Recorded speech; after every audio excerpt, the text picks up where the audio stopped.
So you get the 5 temporary hit points, you can get out of jail free with the Mantle of Inspiration already. You already have a great disengage tool at your disposal. You're encouraged to take more disengage tools, because again, you don't want to take hits. You want to command people to go away from you. You want to use this battlefield control-y stuff to keep people off of you already. Getting another feature stacked on top of all of that only works when you are attacked and does nothing else, I don't know.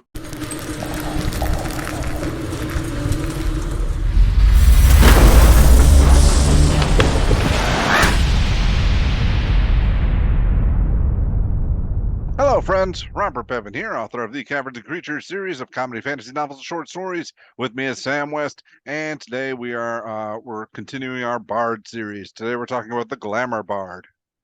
Oh yeah, they're the truly fabulous bards. These are the sparkly bards for all those out there that want to be the center of attention, but like more so than every other bard that also wants to be the center of attention, because it's kind of your whole identity. I love it. I love this kind of bard because I'm kind of this kind of person. So that's why I think I like DMing so much. I just like being the center of attention all the time, you know? Yeah, I just never pictured you wearing sequins or anything. Yeah, you don't know what to do in my off time. So this is... I'll picture it now. Oh, there we go. This is a fun little option from Xanathar's Guide to Everything. It starts with 2 features at 3rd level. You get Mantle of Inspiration and Enthralling Performance. So Mantle of Inspiration says, when you join the College of Glamour at 3rd level, you gain the ability to weave a song of your allies with vigor and speed. As a bonus action, you can expend 1 use of Bardic Inspiration to grant yourself a wondrous appearance. When you do so, choose a number of creatures you can see and who can see you within 60 feet, up to a number equal to your Charisma modifier. Each of them gets 5 temporary hit points, and whenever a creature gains these temporary hit points, it can immediately use its reaction to move up to its speed with 30 attacks. And then the number of temporary hit points increase when you reach levels in this class, increasing to 8 at 5th level, 11 at 10th level, and 14 at 15th level. Those numbers seem very arbitrary. I would have loved to see 5, 10, 20, and 25. But yeah, hey, this works. Somebody went and did way too much math on stuff that doesn't matter. Yeah, especially given just how nonsensical and wildly varied the CR system is. Yes. Yeah, I don't think this is needed to be these numbers, but hey, sure, whatever. It landed on these numbers. Whoever did the math, good job. This is a cute little feature. Before you go, like, all right, I get the temporary hit points, but the movement thing. When a creature gains the turn, it can immediately. All right, so one time it can use its reaction to move, even if it's moved. All right, this is reaction. So in addition to its movement and dashing and whatever. Okay, yeah, that's random. It's a neat little feature, actually. So, it's kind of just like this flexible disengage that you now always have that is also a party buff. This is a really nice repositioning tool in the middle of combat where someone's out of position. You go, great, these 3 people get 10 HP. That one gets out of danger. The paladin gets into the fight, and everyone's able to get like where they need to be if things are really sticky. I like it a lot. It also has some proactive uses, right? So like you can, if your paladin can't get somewhere, you as a bonus action, if you go before them, you can give them that extra movement, which will get them to be within range of moving and attacking on their turn. So this could be great in a lot of different times in combat. The cost is pretty low too. 1 of your Bardic Inspiration is not that bad. As of like pre D&D 1, this is really good because Bardic Inspiration is kind of whatever. Like, it's fine. You'll like giving it out, but this gives you a much better version of it, I think. You're pretty happy to use this resource over the others.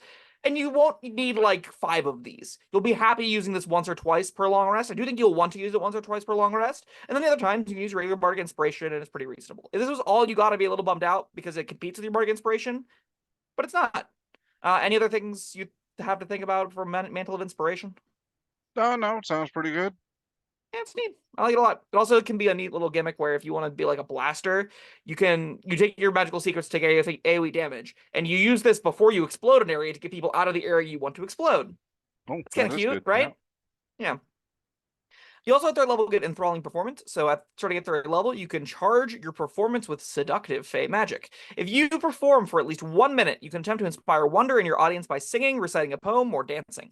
At the end of your performance, choose a number of humanoids within 60 feet of you who watched and listened to all of it, up to a number equal to your Charisma modifier. Each makes a against your spell save DC or is charmed by you. While charmed in this way, they idolize you. It speaks glowingly of you to anyone who speaks it, and it hinders anyone who opposes you, avoiding violence unless it was already inclined to fight on your behalf.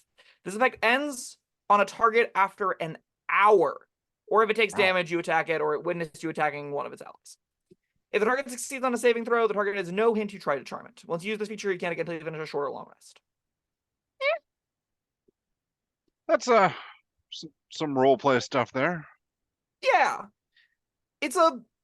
I like that this is a very much roleplay bard feature that says, I want to be the one that goes in the tavern and gets everyone to listen to me, and I try and get the 3 people we're going to deal with charmed, right? I don't think this is like an every adventure kind of feature, honestly. I think you're going to have a hard time using this in an average dungeon. I think you're even going to have a hard time using this in some role-play encounters, just because, like, performing for a minute isn't necessarily an easy thing to do. Like, if you go to deal with nobles or whatever, if you're doing some big cinematic negotiation between warring parties, you're not going to be like, hey, everybody, before we start, observe, and then do a minute-long dance. I have a kind of a hard time seeing that happening. That being said, I like mean, you this. can do it, and like they're in the room.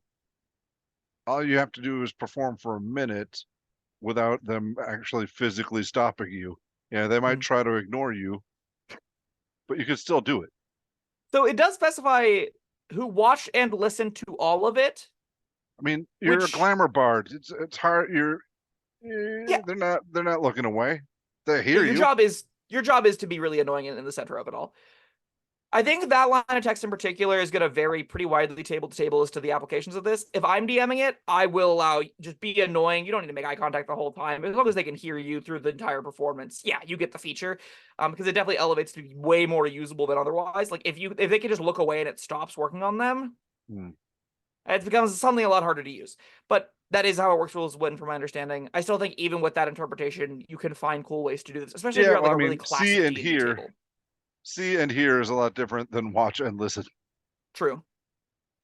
But all the things considered, I think this is pretty mediocre, but it's alongside another pretty decent mediocre feature. So like, out of the gate, I kind of like this. Yeah, I like it because if I am a glamour bard, I want this ability. Yeah. I do think the once per short rest is probably overkill, but it really doesn't matter because you're not going to get a chance to use it more than once per short rest, or like not find enough times where you'd want to use it more than once per short rest, I should say. Moving on to 6th level, we get Mantle of Majesty. So at 6th level, you gain the ability to cloak yourself in Fey magic that makes others want to serve you. As a bonus action, you can cast Command without expending a spell slot, and you take on the appearance of unearthly beauty for 1 minute until your concentration ends, as if you're concentrating on a spell. During this time, you can cast Command as a bonus action on each of your turns without expending a spell slot. Wow. Any creature charmed by you automatically fails saving throws against the command you give with this feature. Once you use this feature, you can't get until you finish a long rest. That's potentially very good. I've always had trouble thinking of great uses for command, but I mean, if I had it at will for a full minute, against everybody that is like, right, I can use it against anybody that can see me, or it's within 60 feet. Because you're still abiding by the rules of command. Besides, it doesn't take an action to cast anymore. There's also another little nitpick with this, a little issue with it. You're a bard, and this being a new bonus action for you isn't actually all that much of an upside, because you still can't cast other 1st level or higher slots in the same turn you use this, because you're still casting a spell even though you're doing without expending a spell slot, right? So you can't be like 3rd level spell Hypnotic Pattern, 1st level spell bonus action command. That doesn't work. You can do, but I believe you can still Vicious Mockery as your action, bonus action command. So like maybe you really want to just keep viciously mocking some people, but you can't like go crazy powerful stuff with this. And I do think there'll be some rounds where you'll opt to cast a spell instead of using a command. So I mean, you got this once per long rest. That's I think you can find times to use this. I agree. I love that any creature charmed by you automatically fails its saving throw against your command with this feature. That works with enthralling performance. And so like the subclass gives you a way to kind of on-ramp it if you want. But it also really encourages you to take other spells that do stuff like that. Now, the rub is finding spells that charm that don't take your concentration. That's actually a lot harder than I think it looks. Because if I remember correctly, does Charm Person require concentration? Let's find out. So Charm Person is a 1st level spell. Its duration's an hour and it doesn't take concentration. Plus, if you upcast it, it multi-targets. So that's a really easy 1-2 punch, right? Yeah, that's good. But like you were just saying before, it makes enthralling performance that much more powerful. Like, that was. And I do think not quite a ribbon feature before, but now it's definitely not. Yes. It also makes command out of combat something you really now are heavily encouraged to think about how that works, right? And a lot of times in combat, you're like, here are the combat commands: flee, grovel, do whatever, Right. waste your turn, get on the ground, my paladin, kick your ass. Now you're encouraged to think, spill the beans. How do I get that one word, right? Like, truth? Confess. I don't know. Action verb to be like, I don't know, action verb to compel someone to say some things. You can do some cool stuff with it, I'm sure. Yeah. I still don't think it's actually that powerful of a feature. Like, even at its highest, best case scenario, how it hamstrings you with concentration, which it definitely didn't need to do. You definitely shouldn't have to concentrate on this. But then also you having to spend spells, meaning you're not able to cast other spells the same round. You will feel pretty choked on resources trying to do stuff with this, especially with other bonus actions you want to take. You can't use the commands while you'd want to use Mantle of Inspiration. You're going to have a lot of juggling to do if you want to get the most out of this feature. That will definitely, I think, make it interesting to play with, but probably a lot worse in practice than I think it actually could be. Yeah, maybe. I mean, well, yeah, worse than it could be, sure. If you drop concentration on it, then yeah, anything's better. But Sure. I still think if you go into it with a plan and do some research on good commands that you can use in different situations, I think you'll be happy with it. Yeah, I agree. I think this will be a fun feature to play with. I think if you're looking for a fun bard option that just expands on the look of the charming scoundrel, I think this does a really good job giving you fun features to play with. I think they could have been more powerful, but I think that at the minimum, also, all of them so far look pretty fun to play with. Yeah. We end with Unbreakable Majesty. So at 14th level, your appearance permanently gains an otherworldly aspect that makes you look more lovely and fierce. In addition, as a bonus action, fierce is such a loaded word there, it's incredible. In addition, as a bonus action, it also kind of like speaks to when this was written.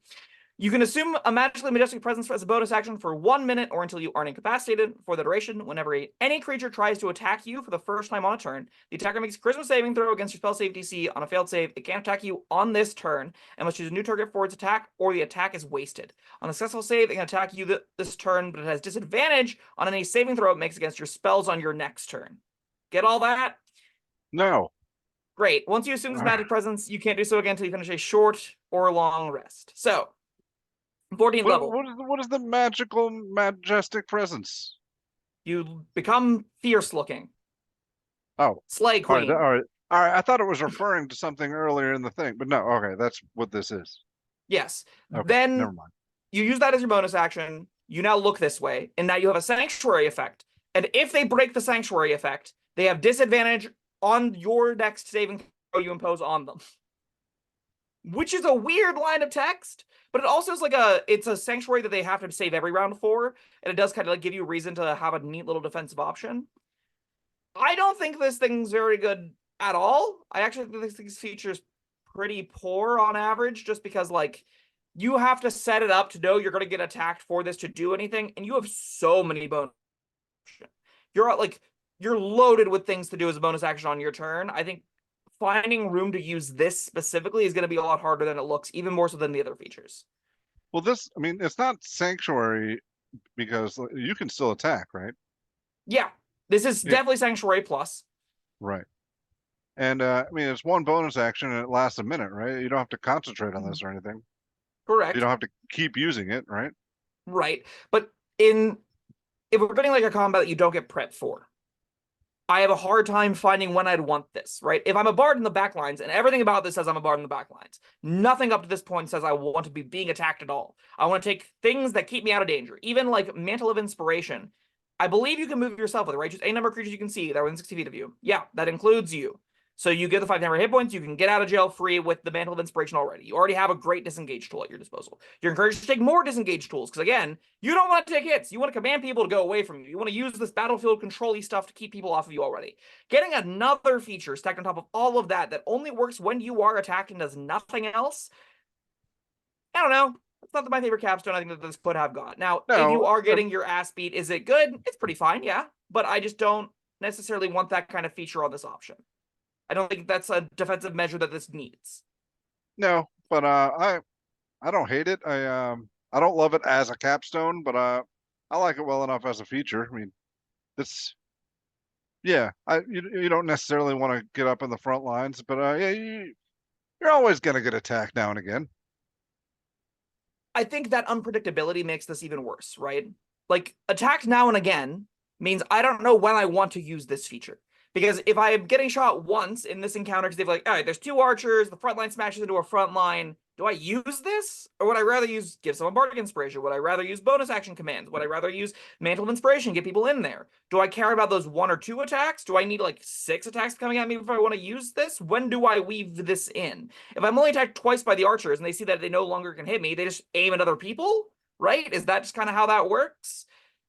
I Yeah, don't know. or I mean, or use it proactively. It works on everybody that can see you, right? I mean, use this and then charge up in there. But again, like nothing in this option prior to Yeah, this you don't 14th really level have to do that. to that, right? Like, are you gonna start taking Or like sword bursts so you could like dive into the goblins and blow them up so while they can't attack you? I feel like that's not really where you want to be. one thing else, I don't know if you mentioned this. This comes up again on a short rest, so I don't see a Oh lot of yeah, capstone features that do that. true. Honestly, this kind of feels like a 10th level feature to me. Like this, most subclasses come with 4 features. This gets 3 because it's the bard option. This feels like it would be the second to last feature you'd get, right? This feels like the replacement for resistance to a damage type that a lot of these defensive 10th level features are. Is there? I don't know. What if you did this, use this, and use one of those taunt spells that Like about compel duel. yeah, maybe. So I forgot how that works, but yeah, they really So want they to have attack disadvantage you, on attacking but they anyone that can't. isn't you, and then they have to make saves to attack you. I feel like we're jumping through a lot of hoops that we couldn't do prior to 14th level. If this was like a 3rd level feature, that's kind of a cool build around, but it sure isn't. This comes way, way later than that. Which I like this kind of feature if I can build into it. If I can find ways to like build an aggressive kind of character. Like this honestly is a ranger feature. I think it could be kind of sweet because they could do the skirmisher thing and have people have a hard time attacking them. Hmm. There's no reason to get in there as a bard, especially this one, right? Like they don't give you any reason to take attack rolls. They don't give you any. All their ranged options are like 60 feet plus, so you don't really need short range spells to even put yourself in danger. Yeah, I feel like this has got some at least build worthiness, maybe. Like, but yeah, 14th level. If you're starting a game at like 15th level, maybe you want to do upper tier stuff. Maybe you just like build all around this and somehow you can come together with this tank bard build where your objective is to waste people's actions trying to attack you, and then if they pass, they're debilitated by saving throws. I could See, I maybe see do that like being the that. potential for it. I do like that as like something a glamour bard would want to do. I'm not necessarily interested in fighting, but I do want to waste your time. Yeah, that's a really great point. The thematic is definitely there. All things considered, like looking through the entire option as a unit, I don't think any of these options stand out as like overtly powerful. I think there's a lot of unique, cool elements to it. I like Mantle of Majesty a lot. I like Mantle of Inspiration a lot, honestly. Just like a Hmm. cute little bonus action, everyone gets a free move. Naturally scales with the game. Yeah, that's not bad. That's a fine little ability to have on you at all times. I don't think you're going to do anything so unbelievably powerful that everyone's going to be like, oh my god, this option's insane. But given that you're a full caster, you don't need to. Given that you're a Yeah, full caster, you can let that do all the crazy busted stuff. And this can just be, oh, cool features that I want to play with that have. I'm not going to necessarily have that hard a time finding a place to put most of this. I think this is a really solid B option.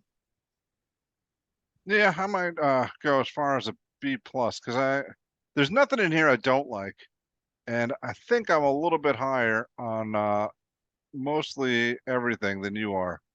Like I'm really impressed. I mean, not like crazy higher, but a little bit. Like uh, I wasn't too thrilled with enthralling performance before Mantle of Majesty showed up and could sync with it, and like once again it comes down to my own lack of imagination. I think if you plan for it, you got the commands you want to use for the situations you want to use them in, and though I can't come up with anything during this video, I'm sure there's some fun to be had, and some powerful things you could do with Unbreakable Majesty if you put a little effort into it.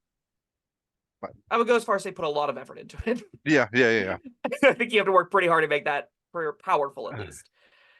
I will All agree. right. I think that the command at will stuff, I think you'll find a lot more times in play when you're in that specific scenario. These couple commands actually seem pretty awesome. And the other times you're like, I just grovel and fear and run. Those are the two modes I pick. Flee and grovel are just the defaults that you'll often take too. And flee and grovel as defaults are pretty good. But in play, when you get to this a lot of times, when you really want to play with it, if you're the kind of person that loves illusions, I think this is akin to that. Because the command is how do I find the best word for the situation? A simple way is how do I find the best object for the situation? How do I find the best sound for this situation? That's definitely Right. the kind of person I think that would like playing this kind of option. All right. No, Glamour Bard. Sorry. um, there it was. Good fun Bard. All right. Well, thank you, Sam, and thank you everyone for watching. Let us know your thoughts on the College of Glamour Bard down in the comment section below. Well, yeah, I'm pretty sure there's some fans of this one out there. Let us know what you think. Yep, I'll also like, subscribe, and we'll see you next time. Goodbye.